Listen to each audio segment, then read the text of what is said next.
ओम नमो भगवते वासुदेवाय. तर आपण श्रीमद भागवत महापुराण पाहत आहोत आणि त्यातील हा आपला प्रथम स्कंद चालू आहे. प्रथम स्कंदातील हा अध्याय 18वा झाला आहे आणि 19वा अध्याय चालू आहे. तर 19व्या अध्यायामध्ये आपण परीक्षिताचे अनशन व्रत आणि सुखदेवांचे आगमन पाहणार आहोत. सूत म्हणाले, राजधानीला पोहोचल्यावर राजा परीक्षिताला आपल्या त्या नित्य कर्माबद्दल अतिशय पश्चाताप झाला.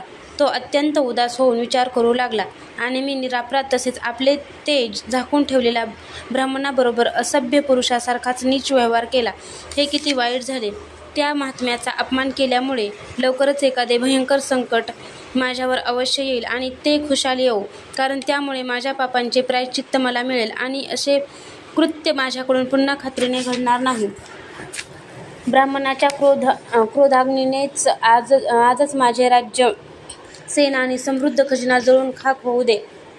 त्यामुळे पुन्हा कधीही माझ्यासारख्या दुष्टाची ब्राह्मण, देवता आणि गाय यांच्या बाबतीत अशी पाप बुद्धी निर्माण होणार नाही. परीक्षित असा विचार करीत होता. तेवढ्यात त्याला असे समजले की ऋषिकुमाराच्या शापाने तक्षक त्याला दंश करणार आहे. त्यामुळे संसारात आसक्त असणाऱ्या आपल्याला लवकरच वैराग्य प्राप्त करून देणारा तक्षक रूप मृत्यू त्याला चांगला वाटला. या जगातील आणि परलोकातील भोगांना तो आपल्यापासूनच तुच्छ आणि त्याच्या समजत होता.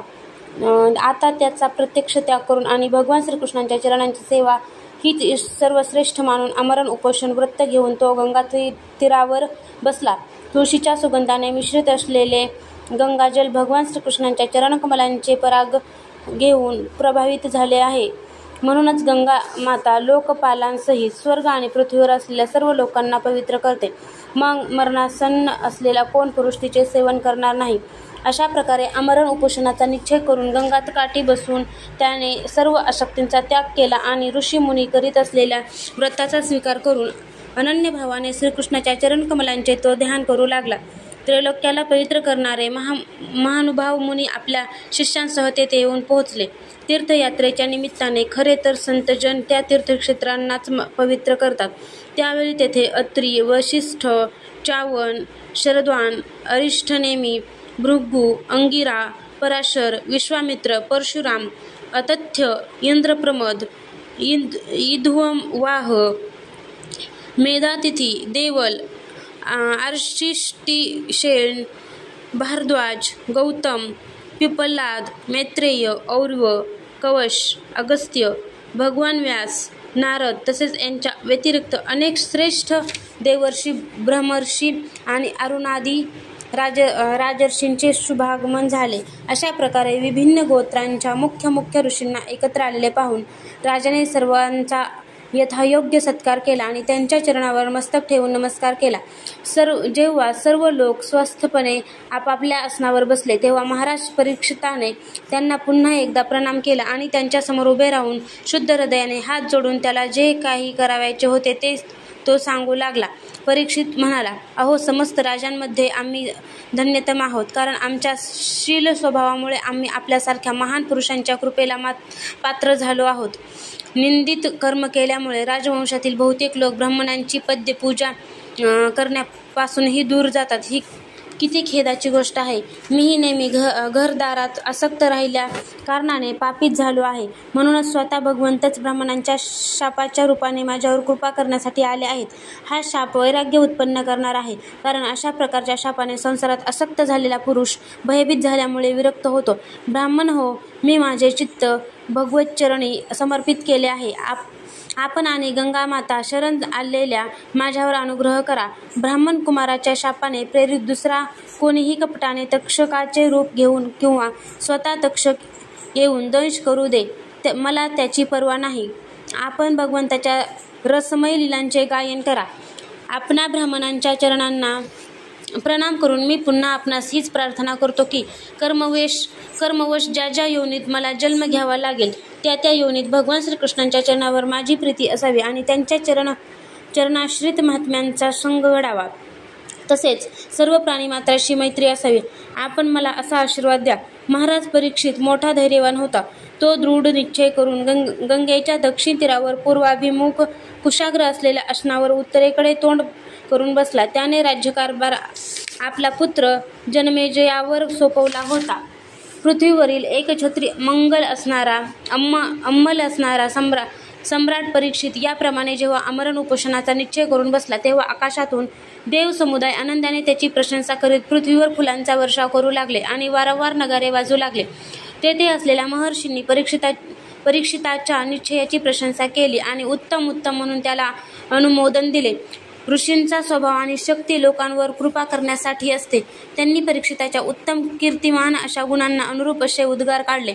हे राजर्षी शिरोमणी, श्रीकृष्णांचे अनुयायी असणारे आपण पांडववंशीयांना ही काही आश्चर्याची गोष्ट नाही, कारण आपण सर्वांनी भगवंताचे सानिध्य प्राप्त करण्याच्या आकांक्षेने ज्या सिंहासनाची सेवा करण्यासाठी राजे आपापले मुकुट तेथे टेकवीत, अशा राजसिंहासनाचा एका क्षणात त्याग केलात.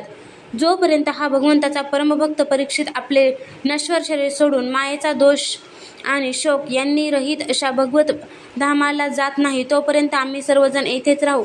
ऋषींचे हे फारच मधुर, गंभीर, सत्य आणि समत्व भावाने युक्त असे वचन ऐकून राजा परीक्षिताने त्या योगी मुनींचे अभिनंदन केले आणि भगवंताचे मनोहर चरित्र ऐकण्याच्या इच्छेने त्यांना प्रार्थना केली.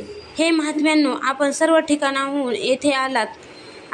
सत्यलोकात राहणाऱ्या मूर्तिमान वेदांच्या समान आपण आहात. आपल्या नैसर्गिक स्वभावानुसार दुसऱ्यावर अनुग्रह करणे याखेरीज या लोकात अगर परलोकात आपला अन्य कोणताच स्वार्थ नाही. हे विप्रांनो, आपणावर पूर्ण विश्वास ठेवून स्वतःच्या कर्तव्यासंबंधी विचारण्यायोग्य प्रश्न मी आपणास विचारतो. आपण सर्व विद्वानांनी आपापसात विचारविनिमय करून सांगावे की सर्वांच्यासाठी सर्व अवस्थांमध्ये आणि विशेष करून थोड्याच वेळात मरण पावणाऱ्या पुरुषांनी करण्यायोग्य विशुद्ध कर्म कोणते? पृथ्वीवर स्वेच्छेने संचार करणारे, कोणापासून कोणतीच अपेक्षा न ठेवणारे व्यासपुत्र भगवान श्री सुखदेव त्यावेळी तेथे प्रकट झाले. त्यांच्या अंगावर वर्ण किंवा आश्रमांचे कोणतेही बाह्य चिन्ह नव्हते. ते आत्म्यानुभूतीमुळे संतुष्ट होते. लहान मुले त्यांच्या भोवती होती. त्यांचा वेश अवधूताचा होता. त्यांचे वर्ष 16. पाय, हात, मांड्या, बाहू, खांदे, गाल आणि इतर सर्व अवयव अत्यंत सुकुमार होते. नेत्र विशाल आणि मनोहर होते. नाक काहीसे उभार, कान सुडौल, सुंदर भुवया या सर्वांमुळे चेहरा अत्यंत शोभामान दिसत होता. गळा तर जणू सुंदर शंखच होता. खांद्याची हाडे लपलेली छाती, रुंद आणि भरदार भोवऱ्याप्रमाणे खोल नाभी आणि पोट, 3 वळ्यांनी युक्त असे सुंदर लांब हात, मुखावर कुरळे केस विखुरलेले, अशा प्रकारचे दिगंबर वेशात एखाद्या श्रेष्ठ देवाप्रमाणे ते तेजस्वी दिसत होते. सावळा वर्ण, चित्ताकर्षक तारुण्य, अंगकांती आणि मधुर स्मित यामुळे ते स्त्रियांना मनोहर वाटणारे होते. त्यांनी जरी आपले तेज झाकून ठेवले होते तरीसुद्धा त्यांची लक्षणे जाणणारे मुनी त्यांच्या सन्मानासाठी आपापल्या आसनावरून उठून उभे राहिले. आलेल्या त्या अतिथींची परीक्षिताने मस्तक लवून आत्मनिवेदन रूप पूजा केली. त्यांचे खरे स्वरूप न जाणणाऱ्या स्त्री आणि मुले तेथून निघून गेले. सर्वांनी केलेल्या स्वागताचे सन्मानित झालेले श्री सुखदेव श्रेष्ठ आसनावर विराजमान झाले. ग्रह, नक्षत्रे आणि ताऱ्यांनी वेढलेल्या चंद्राप्रमाणे ब्रह्मर्षी, देवर्षी आणि राजर्षी यांच्या समूहात महात्म्यांनाही आदरणीय श्री सुखदेव अत्यंत शोभिवंत दिसत होते. जेव्हा अत्यंत बुद्धिमान श्री सुखदेव शांतपणे बसले होते, तेव्हा भगवंतांचे भक्त परीक्षित त्यांच्याजवळ आले व त्यांनी चरणावर डोके टेकून नमस्कार केला. पुन्हा उठून उभे राहून हात जोडून नमस्कार केला आणि मधुर वाणीने त्यांना विचारले, ब्रह्मस्वरूप भगवान, आम्ही अपराधी क्षत्रिय असूनही आज सत्संगाचे अधिकारी ठरलो म्हणून आम्ही खरोखरच भाग्यवान आहोत. अतिथी रूपाने येऊन कृपेने आपण आम्हाला तीर्थाप्रमाणे पवित्र केलेत. आपल्यासारख्या महात्म्यांच्या केवळ स्मरणानेच गृहस्थ लोकांचे घर ताबडतोब पवित्र होते. तर मग दर्शन, स्पर्श, पाद्यपूजा आणि आसनावर बसणे अशी संधी मिळाल्यावर त्या घराचे भाग्य काय वर्णावे? हे योगीराज, ज्याप्रमाणे भगवान विष्णूंच्या समोर दैत्य थांबत नाहीत, त्याप्रमाणे आपल्या सानिध्यात मोठमोठी सुद्धा पापे ताबडतोब नाहीशी होतात. पांडवांचे सुहृदय भगवान श्रीकृष्ण निश्चितच माझ्यावर अत्यंत प्रसन्न आहेत. म्हणूनच त्यांनी आपल्या आतेभावांच्या प्रसन्नतेसाठी त्यांच्याच कुळात उत्पन्न झालेल्या माझ्याशी सुद्धा आपलेपणाचा व्यवहार केला. भगवान श्रीकृष्णांची कृपा झाली नसती तर आपल्यासारखा एकांत वनवासात राहणाऱ्या अव्यक्तगती परमसिद्ध पुरुषांनी स्वतः येऊन मृत्यूच्या वेळी माझ्यासारख्या सामान्य माणसाला कसे दर्शन दिले असते. आपण योग्यांचेही परमगुरू आहात, म्हणून मी आपणास आसनमरण माणसाने काय केले असता त्याला मोक्ष मिळेल हे विचारित आहे.